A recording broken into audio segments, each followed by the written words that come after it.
tried half-assed hypnobirthing this time around, and it made a huge difference in my birth. So let's finally get into the birth story of my third baby 5 months later. As a little backstory, my first was 1 week late, I was induced. My second was 3 days early, I was not induced. And I thought to myself, I'm having an early baby, at least a little bit, if not on time, because it's the third, you know. My due date was August 15th. My birthday is August 16th. I thought, I'm going to have 3 babies before I'm 29. This is going to be perfect. Little did I know, this baby heard what was going on outside and said, absolutely not. No, I'm staying put. I'm happy here. I'm not coming out. So leading up to my due date, I tried everything. I tried acupuncture. I tried stretch and sweeps. I tried sex. I tried spicy foods. I tried the midwives brew. I tried everything to get this baby to just start coming. No, he was not about to come out on his own. So my midwife said to me, okay, let's talk about induction.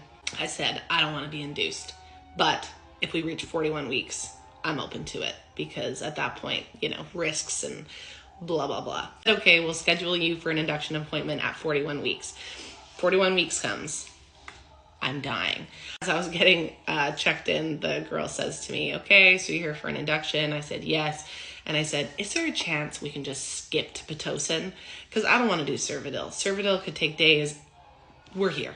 It's time for an induction. I just want to be induced. And she said, unfortunately, we're not going to do it that way. And I said, okay. So she escorted me to the back to see the nurse for the induction, starts measuring me. She goes, how far? You're 41? And I said, yeah.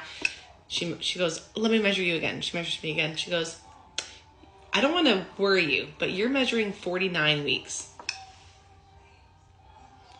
I said, that's not possible. I'm 41 weeks. She said, yeah, you have a big baby. Okay. So let me just remind you, first baby, 9-1. Second baby, 10-1. 10-1 was 3 days early, okay? That was 10 days previous to where I am at this point. And I thought to myself, am I going to have a 12-pound baby? Because it already is never going back, but that is a different level, okay? So naturally, she says, you don't need me. You need Pitocin. And I said, that's exactly what I wanted to hear. Let's get this ball rolling. I don't want to be pregnant anymore. She says, let me call your midwife. My midwife comes in. My midwife says, okay, we can do Pitocin. We can do this. We can do that. My suggestion, because things are so busy, to have an induction, you need a one-on-one nurse, which means we're waiting for a bed. She said, what we can do is try and find you a bed and break your water and just see if it goes naturally. And I said, I like that plan. She said, you're already in the hospital, so if you go into labor, then we'll have staff for you. There's somebody here. And I said, that sounds perfect. So she gave me a good stretch and sweep, and she said, go home. I'll call you when we're ready to find a bed. And I said, great. So I went home. I had lunch. We relaxed. I said, this baby's not coming. I gave up at this point.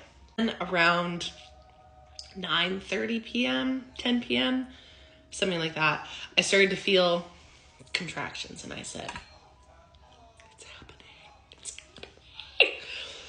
Anyways, try not to get too excited. I bounced on the ball. I did everything to just try to keep it going. With my last baby, I think I had labored for 7 hours. And so I knew from first contraction to her being out. And I was like, okay, I can do 7 hours. That's tomorrow morning.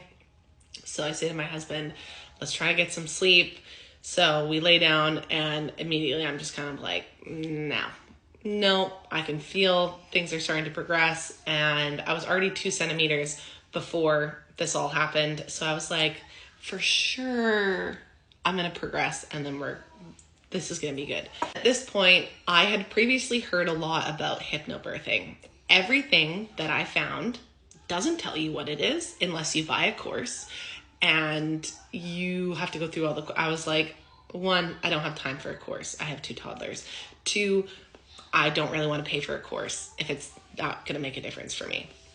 So I said, I'm just going to download an app, put my AirPods in, close my eyes, and just go with the flow. Breathe in and out, So that's what I did. When things started to get more uncomfortable where I couldn't just through it, I put my AirPods in. My husband packed up all of our bags And I went in the car with my mom. They decided they were gonna, anyways. So I went in the car with my mom. We're driving out and I was having a contraction. And my mom started asking me a question and I was just like, she goes, oh, sorry. She stopped talking. The contraction ended. I took my AirPod out and I said, yes. She goes, never mind. So I put it back in. We get to the hospital. I get checked in.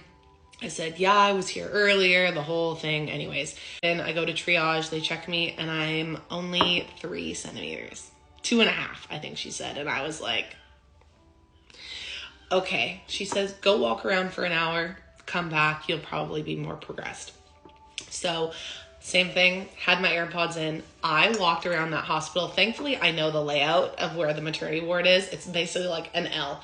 The maternity ward is at the point, and then there's like a way this way and a way that way. And I just walked. I had my eyes shut the whole time. Even in between contractions, I didn't open my eyes. I kept the AirPods in. I kept listening. I kept focusing on my breathing. And then it started to progress.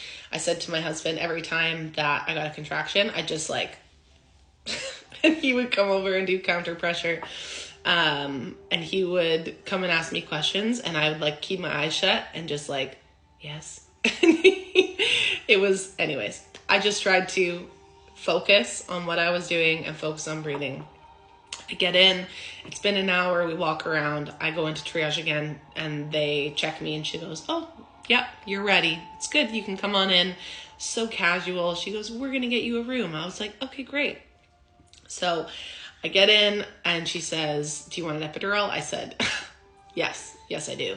History with my epidurals, I can still move around. I didn't have to have a catheter. They gave me a bedpan and it was the best. Okay. It just takes the edge off and it's enjoyable. So they give me the epidural. I'm continuing to do my hypnobirthing while I'm getting the epidural.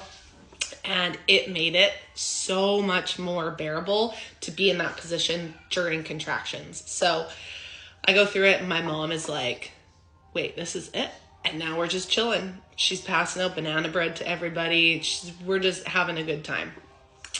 And I said, yeah, I think the baby's coming. It's like very uncomfortable, lots of pressure. And the midwife goes, okay, if you feel like you're ready, then you should be ready. And I was like, I don't know. Let's wait a little bit longer. So we wait a little bit longer. And then, I don't know if you guys have heard of the fetal ejection reflex. That's what I had. Crazy. I would like to talk more about that because that was wild. But I barely pushed. My body just like pushed this baby out. And my midwife just like stood back and was like, looks good.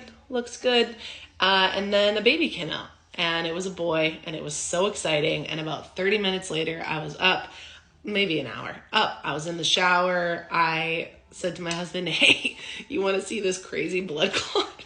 Anyways, it was wild. It was amazing. The hypnobirthing made it so much more bearable. It felt like I wasn't out of control in the situation. I wasn't in control because you're still like giving into all the contractions, but I actually remember this entire birth where my other ones were kind of a blur. But anyways, if you have any questions, feel free to ask. I'm running out of time. I love you. And I hope you enjoyed this story. Bye.